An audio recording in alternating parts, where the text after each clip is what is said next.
আসসালামু আলাইকুম, সকলে কেমন আছো? মই আলহামদুলিল্লাহ তোমাকে সকলের দয় ভালো আছি আর সুস্থ আছি। আশা করি তোমরা যে যেখান দিয়ে এই ভিডিওটা দেখতেছো সকলে ভালো আছো আর সুস্থ আছো।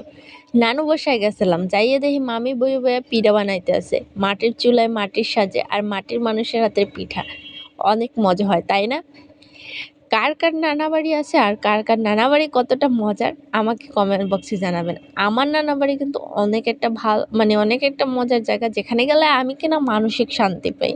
কী ধরনের মানসিক শান্তি যদি জিজ্ঞেস করেন, বাড়ি থাকলে আম্মু বকা দেয়, এইটা করলে বকা, ওইটা করলে বকা, আবার এইটা কর ওইটা কর। আর নানু বাড়ি গেলে কেউ কিছু কয় না, মানে পুরো রিল্যাক্স মুডে থাকা যায় এই জায়গাটায়। আর এই জায়গাটায় আমি এলেও কেমন যেন একটা অন্যরকম মানসিক শান্তি পাই। এই জন্যই ছোটোকাল হইতে যখনই স্কুল কলেজ ছুটিতে তো দৌড় দিয়ে চলে যাইতাম নানু বাসায়। এই নানু বাসায় যাওয়াই মানে অন্যরকম একটা মানসিক শান্তি খুঁজে পাওয়া, যেটা আমি সব সময় পাই, এখনও পাই। আর এরপর খাওয়া দাওয়া শেষ করার পর যখন বিকালবেলা কাঁঠাল গাছের নিচে যেয়ে দেখি, ও মা, একটা কাঁঠাল তো পাকতে হয়েছে, এটা তো পারতে হইব, মাস্ট বি মাস্ট। পাড়ার জন্য আমার মামাতো বোনে বিশাল একটা লাড়ি লয়ে এসে, লাড়ির দিয়ে পাড়া শেষ করার পর যখন কাঁড়াল ভাঙতে এলাম, ভাঙাতে তো পুরাই মাথা নষ্ট।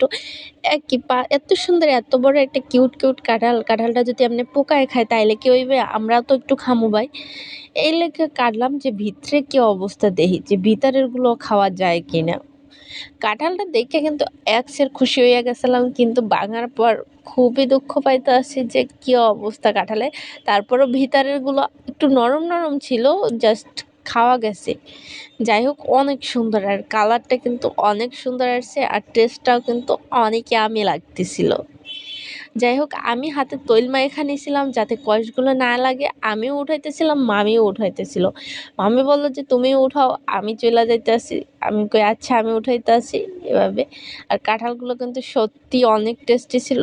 আমি এইখানে ভেয়ে ভাইঙা এইখানে ভেয়ে খাওয়া শুরু করছি, আর বাটিতে তোলার দরকার মনে করি না, কারণ এখানে সব কাঁঠালগুলো ভালো ছিল না। কিছু পরিমাণ নষ্ট হয়ে গেছিলো আর কিছু পরিমাণ ভালো ছিল। যাই হোক, কথাবার্তা কোনো ভুল ত্রুটি হলে ক্ষমা করে দিবেন। বাই বাই, আল্লাহ হাফেজ। যে যেখান থেকে ভিডিওটি দেখতেছেন ভালো থাকবেন। টাটা।